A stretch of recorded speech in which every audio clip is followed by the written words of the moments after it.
We love to revisit our favorites on our Disney trips, and there's always something new to explore.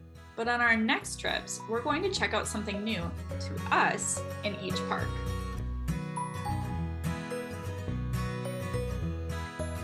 Welcome to Always Planning Disney, where planning is half the fun. I'm Melissa. And I'm Cheryl. And on this channel, we talk through all of the details that go into making our vacations magical. So I had some parameters for myself for this activity. I could only choose from rides and attractions and shows from things that were at Disney the last time I was there, because obviously the things that have rolled out since my last trip I haven't experienced. So I wanted to go back and pull only from pre-existing rides and attractions. And I followed your same parameters, and I love this as a little experiment, because I think we get so caught up in all of the new stuff coming out, like when is Guardians of the Galaxy opening? When is Tron opening? Before it was, when was Remy opening? And so it's nice to think about, like, what are the things that we've had the opportunity to do before, but we haven't taken advantage of yet. So this was a really fun idea. All right, so let's start with Magic Kingdom, because we always start with Magic Kingdom. We always start with Magic Kingdom. Why not? Yeah, okay. I have a couple things in Magic Kingdom. The first one is for my son, and that's to ride on the train. This is because the railroad was down for our last trip. It has been for a really long time now because of Tron construction. And we had a absolutely train obsessed toddler who would have adored a ride on the Disney Railroad. So that was a big bummer for him. We did get a chance to see one of the trains at the station near New Fantasyland. They had it just like parked there, and he could climb on it, and we took some pictures. So at least that was like some small consolation. And we didn't expect that. We just happened upon it when we were in the area. But he's going to be so excited to ride on it next time. And it'll be his first time ever, because last trip was his first trip. And I honestly can't remember riding it before. I probably have, but I can't recall doing so. So it'll basically be something new for me too. Oh, and one thing I did find out when I was watching some video is that at Disneyland, you can request to ride in the tender, which, if you don't have a train obsessed child, is the little part that carries the coal behind the engine part of the train. And so I'm not sure if that's something that you can also do at Disney World, but I'm going to ask a cast member, because that would be like extra super awesome mom points. Yeah. Yep. Always ask for the special seats, because you never know. You never know. So on my list for every park, I have one thing that I know we haven't done as an entire family. And for the most part, all of these are things none of us have done, but I'll also have an item for me alone, something that I've missed, because those lists are actually quite different. So when it comes for a family attraction, we also have never gone on the train, but for this trip, we are going to make it over to Tom Sawyer Island. I think, like many Magic Kingdom visitors, it gets overlooked. It doesn't cross your mind to go visit Tom Sawyer Island. I don't even know what's on it. Sounds like a good fit for my non-rider. So Tom Sawyer Island is on the list for the next trip. I think that's going to be perfect for your non-rider. So good call on that one.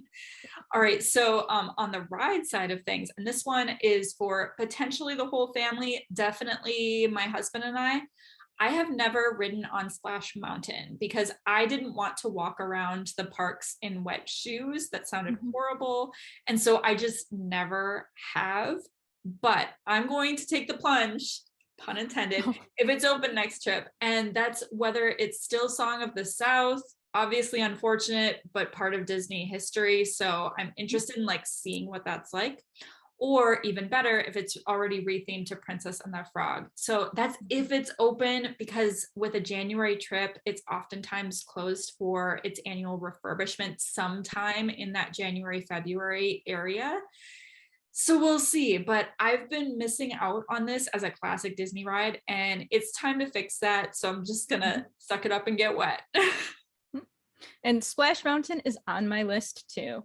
But just like you mentioned, we go in January or February. The ride has never been open when I have been at Disney.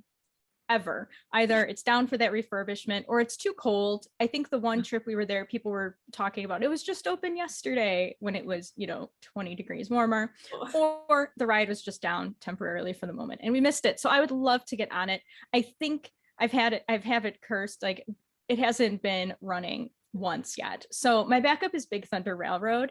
It looks like a coaster I would love. And in the past, we've skipped doing rider swap on it. So I've just always done shooting range or a snack with my non-rider while everyone else is on Big Thunder Railroad. So this trip, it will be my choice. And it was kind of easy because the only other items on my list were Mad Tea Party. I don't spin, so it's not going to happen. And obviously, I'm not going on Space Mountain either. It is a tube. Not for me. So not for you. Big Thunder. Yep. Big Thunder it is. That's an excellent pick. That is one of my favorite roller coasters in the world. I absolutely love Big Thunder Mountain Railroad. I hope you love it too, because I think it's a really fun ride. It's a lot of ride for your wait time, which I think is always nice. It's not one of those roller coasters that you're just on and off again. So I hope you love it. Me too. All right. Should we jump over to Epcot then? Always. All right, so I'm starting with another one for my kid, and that is the Finding Dory scavenger hunt at Sea Base. And I just want to clarify, I am not going to do this. I am not going to walk into Sea Base next trip, but I am going to send my boys off to do this. This is a free scavenger hunt, and it has stickers, so that's going to be a win. And it's within the aquarium area of Sea Base, so you can like walk around and find the different characters from Finding Nemo and Finding Dory. It looks super cute, and it's just a nice thing that my boys can do to enjoy the space. They love fish, but I think like having a little mission will let them like enjoy it even more. I love it. So my personal Epcot item is also the same as my family attraction, because aside from the anxiety triggering things, obviously for me, that's Spaceship Earth, Journey into Imagination, It's Too Dark, Mission Space. Obviously, that's just a scarring experience from what I've heard. I didn't have much at Epcot that I hadn't done. So we're putting American Adventure with an asterisk. We don't know if we've done this. There's a little bit of debate and some foggy memories and probably like cross lines, Liberty Square stuff. We know we've spent a lot of time outside of American Adventure getting things stamped. And we had a same debate with Beauty and the Beast sing along because we've seen a lot of Beauty and the Beast things. We're not sure, but even if we've already done American Adventure, it's back on our list for this trip. Okay, I have the same feeling about American Adventure. I'm sure I must have seen it growing up, but I have no recollection of it. And it's supposed to be a cool show in terms of like how this set works. And my husband used to be a scenic designer. So I've told him, put any feelings you have about this country aside. We're going to watch this show next trip. So that one I didn't include on my official list, but that is something that I'd like to do next trip. On my official list though is Frozen Ever After. I have not ridden this one yet. Frozen is one of my favorite Disney movies. So the line was just too long last time, and it was getting too close to bedtime for our kiddo, and it just didn't work out that time. So my husband is still pouting about losing the maelstrom to Frozen, but if I have to, I'm going to just ride it without him. I know my son will go with me because he likes Frozen. He likes Olaf. So we'll just leave my husband behind. Do it. The ride is amazing. Like still randomly, like one day it'll pop in my head where I'm like, whoa, the technology of the animatronic faces. It's still like, it amazes me all these years after I went on it the first time. However, Jack would like you to know that there is mist on that ride, a snow monster, and 2 drops. So just be ready. And so you showed your picture of Jack as a baby on the drop where they take your picture at Frozen Ever After. Since then, on some of the Facebook groups that I'm a part of, I have seen so many Disney moms posting terrified pictures of their children on that ride. So I think it's one of those rides that like so many little kids love Frozen that you think, oh sure, like of course I will bring them on it. And I think it maybe needs a little bit more of a warning than it has. The ride is beautiful and the drops are small, but Disney does some Disney magic that makes the experience more heightened in terms of the music they're playing at the time, what's going on around you, some of the special like lighting effects. So it feels very dramatic when it happens. Okay, noted. Thank you for the warning. Mhm. Okay, hopping over to Hollywood Studios, I actually have possibly my smallest to do item because I've done all of the rides at Hollywood Studios and most of the shows. So, but this is actually really important to me. My thing to do at Hollywood Studios is to eat a Wookiee cookie.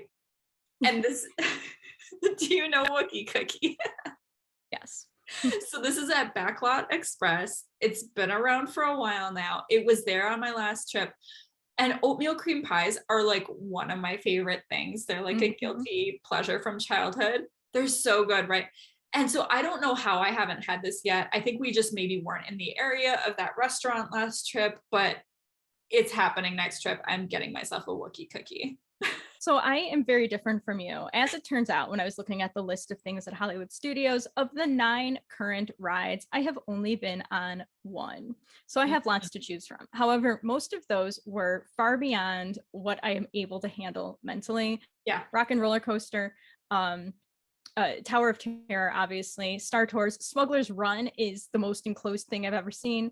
And after watching many ride through videos, Rise of the Resistance is just not something I can do at this point. Let's see how far I can get with therapy. But Yeah. sometimes you're in a tunnel in a low ceilinged spaceship in a tube in the dark. So I'm not going to enjoy it. But other people in my party will be going on that one. And some are just new since the last trip. I didn't manage to get to them. Whatever. Slinky Dog Dash, it is for me. I've been wanting to go on that for a long time. For the family, we couldn't settle on a single show that we had skipped over in the past. So maybe it's going to be one of the spectaculars, Indiana Jones or Star Wars, or the Frozen sing along, which is another one of those where we're like, have we done that? I don't know. It feels like we did. I can't remember it. We had the same thing with Voyage of the Little Mermaid. We don't know, but that has not been open, and I am not sure that it will be. So I'm going on Slinky Dog Dash, and we're going to walk into a random show and enjoy it. I love that. I fully support that. And Slinky Dog Dash is another really fun roller coaster. Looks great. Yeah. Okay, so in Animal Kingdom, this one I'm really excited about, drinks at Nomad Lounge.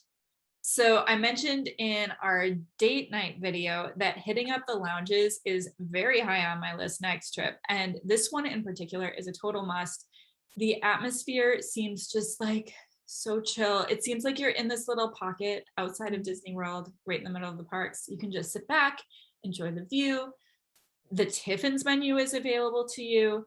Great cocktails. I believe Tempting Tigers is the one that you're supposed to try here. Is that right? Yep. So I'm really hoping that we can get into Nomad Lounge. I'm a little nervous about getting in there because it seems like you have to rope drop the list, the walk-up list. So I'll have to figure out how to make that happen, but I do really want to go to Nomad Lounge. That's on our list too. It's very high on Ray's list of things to do just from watching other people experience it. So if we can get in, we would love to. Animal Kingdom is a lot like Hollywood Studios for me. There's plenty of things I haven't done, but I just won't. However, I would like to go on Navi River Journey. It looks beautiful. I've skipped over it, even though other people in my party have gone on it. I don't know what I was doing at the time, but I've never been on it. As a whole group, however, we have not seen Festival of the Lion King because there's something about the outdoor waiting area that stresses my non-riding son out. And I think it's the anticipation of what are they going to do to us, which is probably some trauma from Bug's Life. But it's time. We can handle it. It's a wonderful show. So we are going to Festival of the Lion King this next trip. Also, we're definitely going to walk a full trail. We've gone pretty light on our Animal Kingdom days. It tends to be a half-day park for us, and like we have skipped a bunch. In this trip, we're going to lean in and we're going to do a full trail. Nice. Oh, that sounds lovely. We love the trails at Animal Kingdom. Yeah. All right. What about at the resorts or Disney Springs, our other category? Other stuff outside of the parks. Yeah. So Disney Springs restaurants, I feel like I could make a massive list of Disney Springs restaurants that we'd like to try and that we haven't yet, but especially Wine Bar George and Homecoming. Those two are at the very top of our list for Disney Springs restaurants. Seriously, anything at Disney Springs. I have never gone, and we're going to go there on our arrival day. So I could do anything at Disney Springs and it'll be new to me. Well, that's easy. Go to Disney Springs. There's your new thing. Yeah, and at the resort, if we can fit it in, if it works with our rest day schedule or something like that, my husband and I would both really like to try resort yoga. They offer it at some of the resorts, maybe like 1 or 2 times a week. And so, really, it's a matter of whether this works with our schedules. But I don't know, there's just something cool about doing yoga at Disney World. It feels very indulgent to me. So, I think that would be fun to try. And we are going to be visiting Boardwalk. As we talked about last episode, I was not able to book a stay at the Boardwalk. So, we are going to visit it as part of this trip on one of our downtime days. Love that. Good consolation prize. And then you can make sure that that's where you want to stay on a future trip. Yes. Yeah. Yep. All right. Thanks so much for tuning in. What's something you've never done before and would like to try next trip? Let us know in the comments. And remember to like and subscribe to Plan Along with us.